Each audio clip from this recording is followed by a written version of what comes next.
여러분 안녕하세요. 스티브 섭스 이모이섭입니다. 네, 반갑습니다. 자, 3, 4월 시작한 게 어제 같은데 벌써 반환점 돌고 8주 강의에서 6번째 강의가 됐습니다. 이제 한 2번 더, 그러니까 다음 주, 다다음 주까지 강의에 참여하시면 일단 1순환은 이제 된 겁니다. 시험에 필요한 것들, 뭐 기본적인 것들은 다 체크하는 거니까요. 조금은 더 인내하면서 성실히 따라오시고, 며칠 전에 제가 그 네이버 밴드에 하루 한 문제 월요일부터 금요일까지 할 수 있도록 지금 창을 하나 또 수강생분들이 적극적으로 뭐 하루 한 문제씩 풀 수 있으면 좋겠다고 요청을 하셔서 그게 뭐 크게 힘든 작업이 아니기 때문에 제가 하고 있어요. 그래서 어제 금요일까지 3일차로 일단 했는데 월요일부터 금요일까지 잠깐 시간 내셔서 출제 포인트를 정리하신다면 굉장한 그 효과가 있지 않을까 그렇게 한번 권해봅니다. 많이 이용하시고요. 자, 또 문제 풀겠습니다. 5번째 연교시 문제 해설을 하도록 하죠. 이 김장에 있는 부분입니다. 진도가 약간 딜레이가 되는 바람에 그 요약집에 있는 것과는 약간의 변형의 차이가 있기 때문에 그거 좀 고려하시고요. 자, 집합건물 등기부는 표제부가 2개 있는 특징을 가지고 있고 그 두 개의 표제부에 각각 어떠한 사항이 등기되는가 그런 거 가지고 출제를 자주는 아니지만 간혹 하고요. 또 비중이 높아지는 그런 경향이 있기 때문에 이거 제가 강조드리고 싶습니다.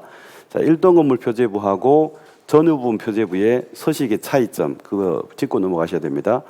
자, 1동 건물 표제부는 이렇게 위아래 2군데로 되어 있는데요. 1동의 건물의 표시로 소재, 지번, 건물 명칭, 건물 번호, 건물 내역 요 5가지.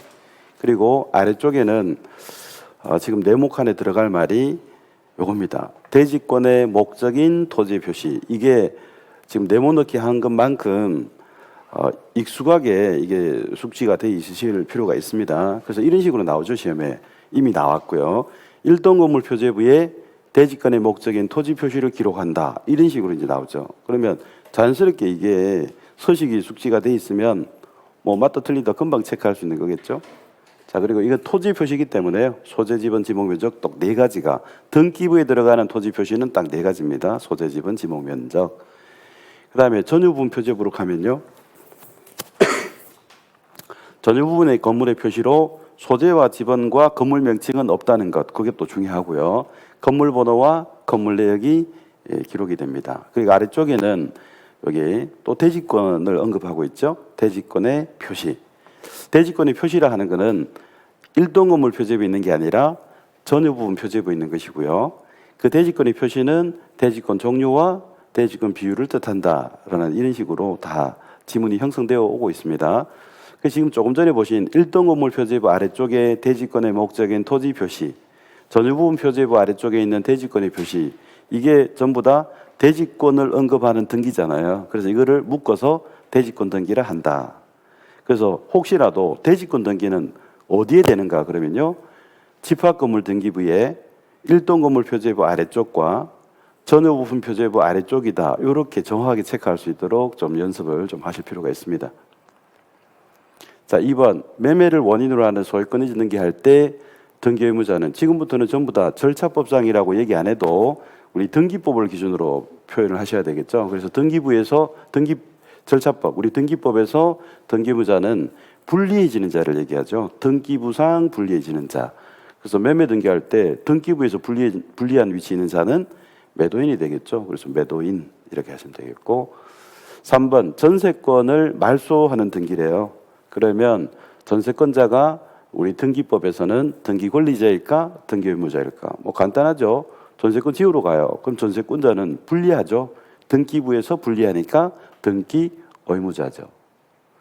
4번 요거는 암기용으로 제가 네모를 비웠는데요. 뭐 주제도 없이 이게 뭐냐 하실 수 있는데 요 주제가 뒤에 있기 때문에 우리가 외운 거 암기 사항을 테스트하는 문제라고 볼 수 있겠죠. 그래서 단독 신청의 경우로 감각으로 풀지 마시고 철저하게 조문에 있는 것들을 숙지하시자 그랬습니다. 그게 뭐였는지 기억나시죠? 보상신, 표시판, 법인합병, 단독 신청, 더하기, 촉수 이렇게 외우시는 게 제일 중요합니다. 그래서 여기 해당하는 거를 묻는 문제가 나오고 있습니다. 그리고 여기서 하나 더 연결을 하면 단독 신청이기 때문에 나올 수 있는 난이도 상위 문제는요. 이 단독 신청이기 때문에 등기필 정보를 제공하지 않는다는 것. 등기 신청할 때. 그럼 비교 원칙인 공동 신청에서는요. 당연히 의무자 측에 등기필 정보가 제공이 된다는 거. 그거를 딱 기억하시면 되겠는데 여기는 단독 신청인데도 등기 필증을 제공하는 유일한 예외가 요거 딱 한 곳밖에 없어요. 이게. 한 곳. 그래서 유일한 이 예외는 승소한 등기 의무자의 판결 등기죠. 승소한 등기 의무자의 판결 등기 단독 딱 요거 하나밖에 없기 때문에 하나밖에 없는 거는 출제자가 항상 출제의 매력을 느끼는 거겠죠. 그래서 출제를 굉장히 많이 한 거죠. 이게. 그래서 등기를 신청할 때 승소한 등기 의무자의 판결 등기 단독 신청이라고 하면 뭐를 묻는지 알고 계셔야 됩니다. 시험장에 가실 때. 그래서 단독 신청인데도 권리증을 제출하는 유일한 예외다. 이렇게 이제 정리하시면 되겠죠. 자, 5번이 이제 등기 명의 문제인데요. 여기는 용어부터 정리하시라고 제가 본 강의 때 계속 강조를 드렸는데요. 등기 신청의 당사자 능력, 등기 신청 적격, 등기 명인이 될 수 있는 자격 다 같은 말이었고요. 우리 시험에서는 그 명인에 대해서 이론적인 측면을 많이 낸 게 아니라 명인이 될 수 있는지 없는지에 대해서 법원의 결론을 가지고 자꾸 출제를 하고 있어요. 그래서 이게 핵심입니다. 명인이 될 수 없는 경우로 명인이 되려면 인간이거나 단체로 평가를 받아야 되는데 우리 법원에서 이건 인간으로 볼 수 없다. 이거는 단체로 볼 수 없다라고 판단한 것 이 6가지 가지고 시험을 계속 내고 있습니다. 그래서 6가지 정리하시면 되겠죠. 그게 태아, 판례인 정지 조건서를 이해할 때 태아는 아직 인간으로 지금 못 받고요. 나머지 5가지는 전부 단체로서 인정을 못 받았습니다. 그래서 민법상 조합은 계약에 불과하고요. 동업하는 계약에 불과하고 학교는 시설에 불과하고 읍면동리는 하위 행정 조직에 불과하지 단체성이 없습니다. 그리고 등록이 된 사찰, 전통 사찰의 보존 및 지원에 관한 법률에 의하여 등록된 사찰은 단체성을 인정받습니다. 근데 등록 안 된 사찰은 단체성이 없는 것이고 본부 지부 지회도 독립한 단체성을 인정을 못 받았습니다. 그래서 이걸 열심히 외우는 방법, 태조학교 읍등본 안 돼요. 태조학교 읍등본 안 돼요. 이렇게 깔끔하게 외우고 문제도 깔끔하게 풀이하도록 그렇게 준비하시면 됩니다. 자, 그다음에 등기 신청할 때 등기필 정보를 제공하는 경우 조금 전에 보셨죠? 기본적으로 공동 신청일 때 등기 의무자의 경우와 승소한 등기 의무자의 판결 등기 단독 신청은 단독인데도 권리증을 쓰게 된 유일한 예외다고 정리했죠. 그래서 2가지가 떠오르셔야 됩니다. 그래서 등기를 신청할 때라는 단계를 여러분이 느끼시고 문제에서 이걸 굳이 얘기 안 할 수도 있어요. 제공이라는 말에서 신청시라는 거 아시면 됩니다. 그래서 신청이라는 말은요. 신청할 때를 물을 수도 있고 신청하고 나서 완료했다라고 이렇게 전개를 할 수도 있기 때문에 신청이라는 말을 기준으로 삼으시면 틀릴 수 있는 문제로 냈습니다. 이미 최근 30비 시험에. 그래서 제공이냐 작성이냐 이걸 보셔야 됩니다. 제공하는 거는 신청할 때고요. 작성은 완료 후거든요. 그래서 그거를 또 구별을 하실 필요가 있는 부분인데 오늘 아마 저하고 이거 하시게 될 겁니다. 지금 요거는 신청할 때 등기필 정보를 제공하는 경우를 지금 2가지로 정리했는데요. 작성은 이제 완료 후잖아요. 그래서 완료 후에 이 등기필 정보를 작성하는 경우 그래서 요거 3가지를 오늘 저하고 공부를 하시게 될 거예요. 오늘. 그리고 다음 주에 연교시 문제 풀이할 때 또 다시 해설을 할 거니까 뭐 그때 한 번 더 확인하기로 하고 일단 요거 구별하자. 신청이라는 말은 신청 단계를 물을 수도 있지만 신청 후 완료 이렇게 표현을 해서 나올 수도 있거든요. 그래서 이 말로 기준을 삼으시는 게 좋아요. 제공 그러면 신청할 때, 작성 통지 그러면 완료 후를 얘기하니까 이게 다른데 다른 이유는요. 이게 등기필 정보가 O인지 X인지에 대해서 결과가 달라요, 이게. 그래서 이제 그거를 구별하는 게 너무너무 중요하고 그 부분에 대해서 출제를 하면 난이도가 거의 최상이라고 볼 수 있는데 그 최상을 내고 있습니다. 등기법은 뭐 상해 문제를 쑥쑥 이렇게 내는 그런 과목입니다. 목적 아시죠? 왜 그렇게 고약하게 난이도 상해 문제를 내느냐 아시잖아요. 과락을 담당하는 과목이라 뭐 그런 거 아무렇지도 않게 내버립니다. 어쨌든 요거 구별할 거고요. 자, 정리하면 제공이라는 단어로 신청 단계를 알고 권리증 제공하는 경우 두 가지. 그 다음에 작성한다 이 말 보고 아 이거 완료 후의 단계를 얘기하는구나. 작성하는 경우도 있고 작성 안 하는 경우도 있어요. 그래서 작성하는 경우 세 가지를 알아두시면 문제를 풀어낼 수 있거든요. 그래서 그 부분을 제가 전체적으로 한번 정리를 해드리겠습니다. 자, 지금 제공, 그 다음에 작성, 자, 전부 다 등기 권리증 얘기입니다. 등기 권리증. 그래서 이제 지금은 이제 등기필 정보라고 표현하지만 그게 등기 권리증이죠. 제공한다, 작성한다 이 단어가 기준이 되는 것이 안 속을 수 있다는 거죠. 제공 그러면 신청 단계라는 건 이제 아실 수 있고요. 신청 시. 작성은 완료 후에 하는 얘기잖아요. 새로운 권리증을 작성하니 뭐 이런 게 완료 후. 그 신청 시에 제공을 하는 경우도 있고 안 하는 경우도 있다고요. 완료 후에도 작성하는 경우도 있고 작성하지 않는 경우도 있다고요. 지금 우리가 등기 신청할 때 등기필 정보를 제공한다는 거는 여기 두 가지를 정리하신 겁니다. 두 가지. 그럼 여기에 해당하는 거는요. 이 두 가지 아닌 거를 다 보내면 됩니다. 그 다음에 여기는요. 요거 세 가지가 있다고 금방 말씀드린 거잖아요. 그러니까 전체적인 스크린을 좀 하시라고 이렇게. 그러니까 지금 출제자가 이 네 가지 경우의 수 중에서 어디를 묻느냐 하면요. 여기를 물을 수도 있고 여기를 물을 수도 있고 여기를 물을 수도 있고 여기를 물을 수도 있습니다. 다 출제했습니다. 이미. 근데 이거부터 구별을 못하는 거예요. 신청 단계인지 완료 후인지를 구별을 못하는 것부터 이제 어려움이 생깁니다. 그리고 온지 X인지를 계속 이제 어려워하죠. 그래서 같은 내용이 나오는데도 그걸 가지고 언제는 O라 하더니 언제는 X를 한다 해서 막 계속 뒤죽박죽 헷갈리는데요. 깔끔하게 선명하게 이렇게 정리해 두시면 돼요. O 두 가지, 완료 후에 O 세 가지 이렇게 하시면 되는데 제일 문제가 되는 거는 뭐냐 하면요. 이게 오늘 뭐 공부하겠습니다만 여기 이제 성소한 등기 의무자 요거 금방도 보셨잖아요. 성소한 등기 의무자의 판결에 의한 단독 등기로 신청할 때 하고 이 신청한 등기를 완료했을 때 하고 다 넣어야 된다고 이것만 보고 하시면 안 되고 종전에는 뭘 많이 냈냐면 이쪽을 많이 냈거든요. 예전에. 근데 지금은 등기필 정보 제도로 바뀌면서요. 이쪽을 이제 더 많이 내는 경향이 있습니다. 그래서 어쨌든 다 중요합니다, 이게. 근데 이 성소한 등기 의무자가 어디에 들어가느냐? 여기 보세요. 아까 저기 공동신청 지금 했잖아요, 그죠? 공동신청 성소한 등기 의무자에서 여기 있잖아요, 지금 성소한 등기 의무자가 여기 있습니다. 신청할 때는 성소한 등기 의무자의 등기 단독 신청일 때는 등기필 정보 제공한다는 거예요. 제공한다. 그런데 이 완료 후로 가면요, 여기 있어요, 여기 있어요, 여기. 그러니까 하나는 O고 하나는 X잖아요. 뭐 언제는 O라 하더니 자꾸 X라고 하고 뭔 말이야? 이거 단계를 모른다고 지금 단계를. 그 성소한 등기 의무자 판결 등기 신청할 때는 권리증을 쓰게 됐고 문제가 터지는 바람에 그 등기 완료 후에는 작성하는 경우에 속하지 않기 때문에 작성하지 않거든요. 등기 완료 통지서만 줘요. 이 권리증을 주지는 않아요. 아예 작성을 안 합니다, 이건.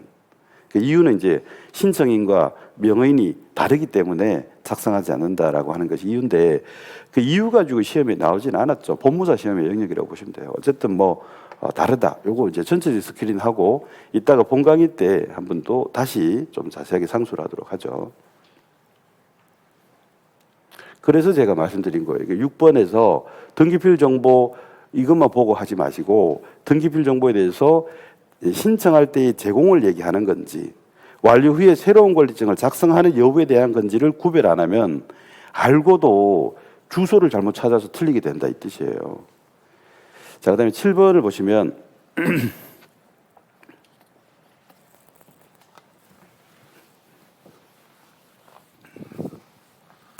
이해관계인의 승낙서 부분인데요. 이해관계인의 승낙서를 논하는 경우가 이렇게 세 개밖에 없습니다. 이렇게 권리변경 등기하고요, 말소 등기하고요, 말소부 등기 이 세 개밖에 없어요. 이해관계인의 승낙서를 논하는 경우가. 그러면 이해관계인의 승낙서를 논할 때 권리변경 등기는 우리가 주등기, 부기등기 할 때 공부했었어요. 권리변경 등기는 이해관계인의 승낙서를 이해관계인의 승낙이 없으면 가능한데 주등기로 한다 이렇게 공부했었거든요. 주등기로 한다. 순위가 떨어지면서 이해관계인에게 피해를 주면 안 되니까 바꿀 수는 있는데 그 이해관계인의 승낙을 못 받았기 때문에 이해관계보다 순위가 떨어지는 주등기로 할 수 있다. 변경을. 근데 이해관계인의 승낙을 받으면 부기등기로 하는 거죠. 순위를 유지하면서 할 수 있다. 이거를 우리가 이미 공부를 했었던 거예요. 근데 지금 아직 말소등기하고 회복등기를 공부 안 했기 때문에 규정에 명시되어 있기를요. 이 권리 하나를 다 지우는 게 말소등기고요. 권리 하나를 다 지우는 게 말소등기예요. 일부 지우는 거는 변경등기입니다. 고치는 거니까요. 근데 말소회복은 전부 일부든 잘못 지운 거 살리는 게 회복입니다. 어쨌든 지우거나 살릴 때는요. 지우거나 살릴 때는 그로 인해서 피해보는 제3자 이해관계인이 있으면 그의 동의 없이는 못하게 돼 있습니다.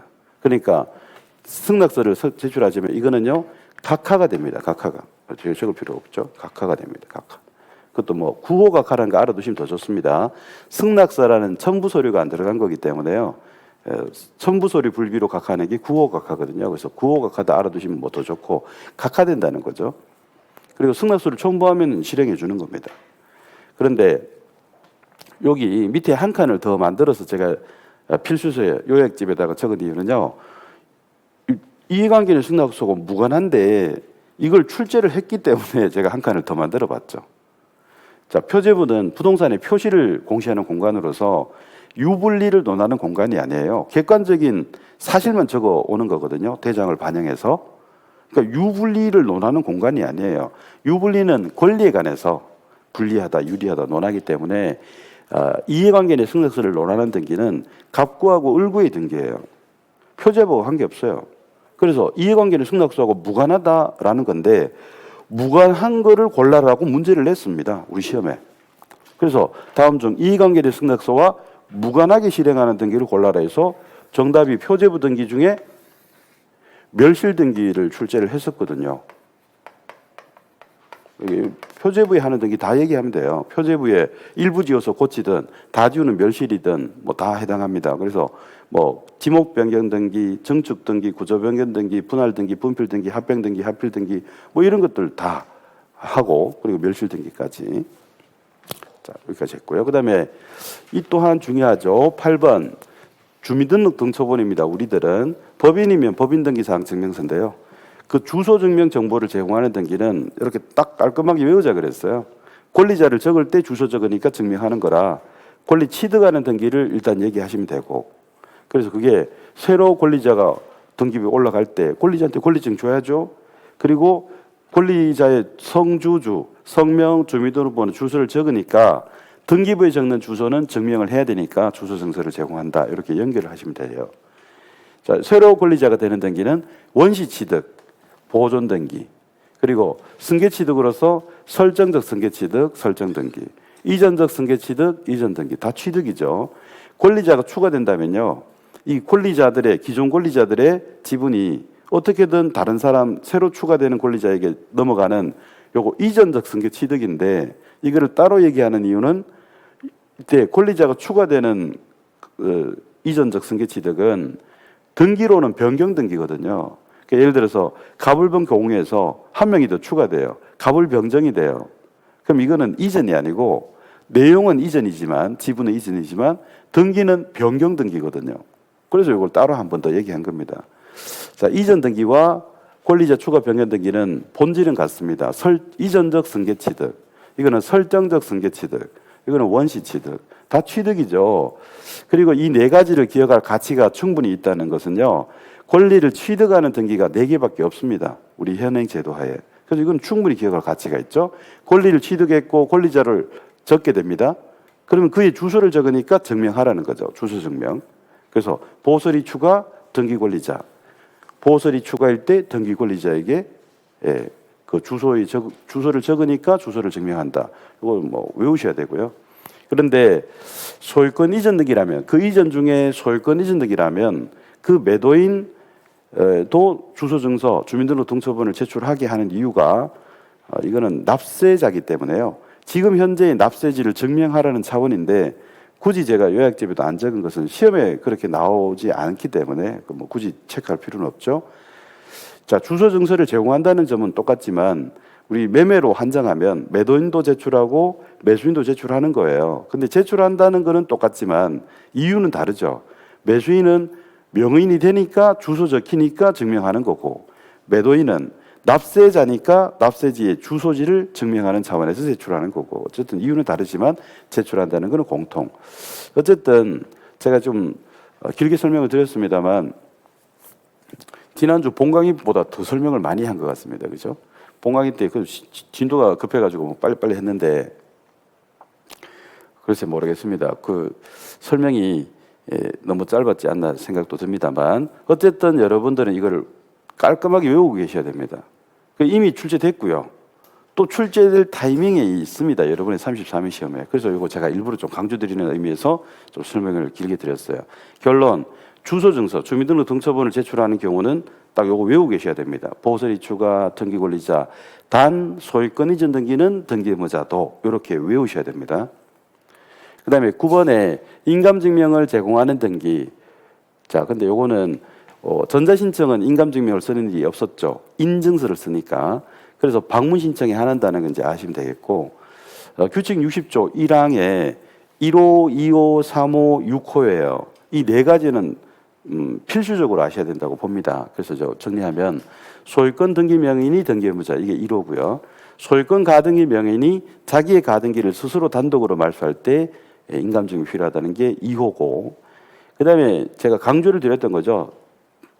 이번 33회 시험에 출제될 거라고 33회 예상이라고 했던 부분이죠. 어디가 제일 중요해요? 3호는. 여기는 제가 갈라넣기 안 했습니다만 이게 중요하죠. 등기필 정보가 없어서 재발급되는 게 아니라 구제된다. 그 구제되는 수단 확인조서, 확인서면, 공증서면 그 무엇으로 구제되든 지금은 인감증명을 제출하는 걸로 통일시켰다. 그래서 확인조서를 제가 체크해드린 이유는요. 확인조서로 구제될 때 인감증명을 제출하지 않았는데 그걸 제출하는 걸로 개정을 했거든요. 2019년 1월 1일자 시행부터요. 근데 그게 아직 출제가 안 되는 바람에 출제 가능성을 제가 굉장히 높게 보고 있습니다. 이게 별표 3개짜리입니다. 자, 그래서 제가 이거 다시 한 번 더 강조드리면 인감증명에 관한 문제가 이번 시험에 나올 거고 그리고 틀린 거를 골라라고 나올 겁니다. 그러면 오디 전달을 먼저 다 읽어보지 마시고요. 먼저 등기필 정보가 없는 경우 이 문구가 있는 지문을 찾으시면 그 지문이 정답일 가능성은 저는 99%라고 봐요. 그래서 그 지문에서 이 확인조서가 인감증명을 제출하지 않는 경우였기 때문에 그걸 개정을 반영 안 하고 여전히 인감증명을 제공할 필요가 없다. 이거 등기관이 직접 본인 여부 확인했기 때문에 이렇게 논리적인 서술을 해서 수긍하게 하면서 틀리게 유도할 겁니다. 개정됐다는 것을 모르면 틀리겠죠. 그래서 확인조서 얘기하고 인감증명을 제공할 필요가 없다라고 틀리게 낼 거를 미리 알고 계셔야 돼요. 그래서 지금은 이조차도 다른 것과 마찬가지로 인감증명 제출하는 걸 통일했다. 그거를 꼭 제가 강조드리고 싶습니다. 4번은 좀 비중은 낮지만 그대로 간단히 한번 보세요. 상속인 전원의 인감증명이 필요하다. 상속인이 여러 명일 때 뭐 이런 얘기고, 요거 연결해서 하나 더 보셔야 되는 게 5번째인데 여기 이제 2항이 있습니다. 규칙 60조 2항에 보면 지금 보신 네 가지 1호, 2호, 3호하고 6호였습니다. 지금 번호 붙이다 보니까 이렇게 들어갔죠. 근데 그 네 가지의 인감증명을 제출하는 경우에서 그 등기 의무자, 인감증명 제출하는 의무자가 그 등기를 할 수 없는 상황이 되면 대리시키겠죠. 그러면 이때 그 본인의 인감증명 외에 대리시키면 대리인의 인감증명도 함께 제공한다. 이게 또 아까 보셨던 2019년 1월 1일자 개정에서 같이 신설이 된 규정이거든요. 그래서 이거 보시면 됩니다. 그러니까 본인의 인감증명 외에 대리인의 인감증명을 함께 제공한다. 그래서 본인의 인감증명과 대리하는 대리인 인감증명이 같이 제출되는 그 구조도 나올 가능성이 있죠. 하지만 저는 이것도 출제될 가능성이 있지만 이거는 별표 2개 정도. 아까 등기필 정보가 없어서 구제될 때 구제되는 수단 셋 중에 무엇인지 따지지 않고 인감증명 제출하는 걸 통일한 것은 별표 3개로 저는 본다. 이렇게 제 생각까지 좀 말씀드렸고요. 그 다음에 이제 마지막 부분. 인터넷 등기 전자신청에서 이런 것들이 핵심이었죠. OX가 서로 상반되는 거. 그래서 뭐 딱 보자마자 뭐 거꾸로라는 거 알 수 있는데요. 이걸 출제자가 선호하는 이유는 정확하게 하지 않으면 OX가 서로 엇갈릴 수 있으니까요. 정확하게 아는 것을 테스트하기 위해서 정답으로 형성하는 중요한 부분입니다, 이게. 그래서 보시면 법인은 요 사용자 등록은 자연인 국민만 할 수 있어서 법인은 사용자 등록을 할 수 없지만 이 법인이 전자신청 못한다는 비판이 제기되는 바람에 전자증명서를 발급받아서 상업등기법상에 전자증명서를 발급받을 수 있는 길을 열어주고 전자신청할 수 있는 길을 열어주죠. 이게 정확하게 이제 2008년도 4월 1일자부터고요. 이 전자신청 자체가 도입된 거, 이 사용자 등록을 하고 전자신청하는 제도는 우리 국민에 한해서요. 국민인 자연인에 한해서 처음에 이제 개시가 됐는데 이거 2006년도 6월 1일자 도입된 제도가 온라인으로 하는 인터넷 등기 전자신청 제도입니다. 그럼 여기서 언급 안 된 게 뭐냐 하면요.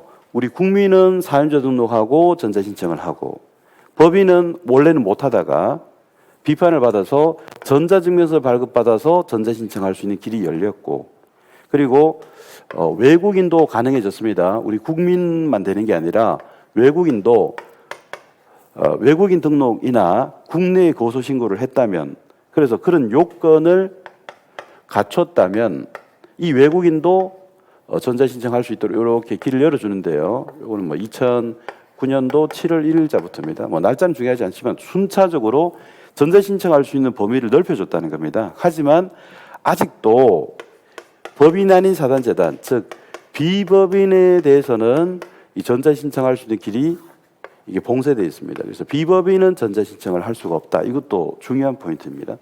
그래서 우리 국민도 되고 외국인도 가능해졌고요. 요건을 갖췄을 때 한해서 그리고 법인도 이제 가능해졌죠. 하지만 외국인은 비법인은 아직도 이제 안 된다. 이렇게 보시면 되겠고요. 그래서 이제 출제자가 이 부분 출제할까의 매력을 느끼는 이유를 지금 보셨어요.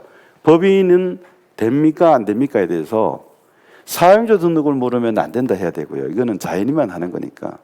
전자신청을 모르면 가능하게 된 거니까 오라 해야 되고요. 그래서 이걸 가지고 많은 분들이 이게 눈에 안 들어오거든요. 이게 이 부분이 눈에 안 들어온단 말이에요. 그래서 언제는 법인이 된다 하더니 또 안 된다는 건 또 무슨 말인가 하고 이제 뒤죽박죽 이렇게 정리가 되는데 이건 이제 뭐를 묻는가를 보셔야 돼요. 사용자 등록을 묻는지 전자신청을 묻는지에 따라서 다르죠. 저기 관할도 보세요.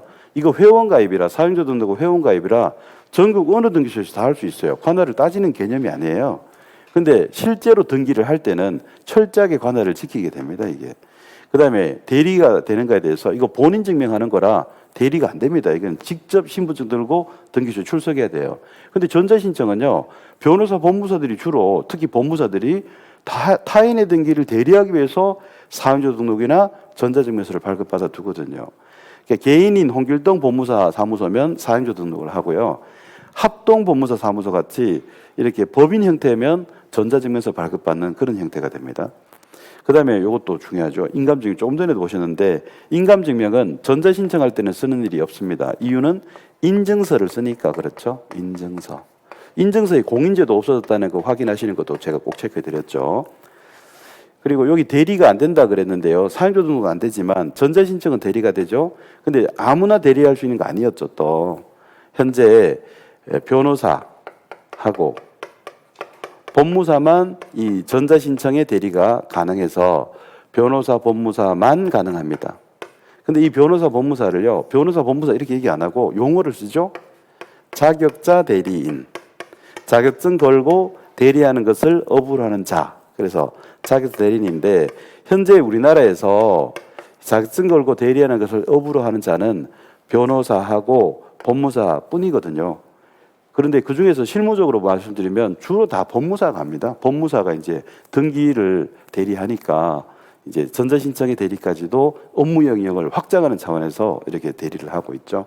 그런 정도. 그리고 이왕 여기 보신 김에요. 꼭 체크하셔야 되는 거는 이 사용자 등록 유효기간이 있습니다. 3년의 유효기간을 가지고 있고요.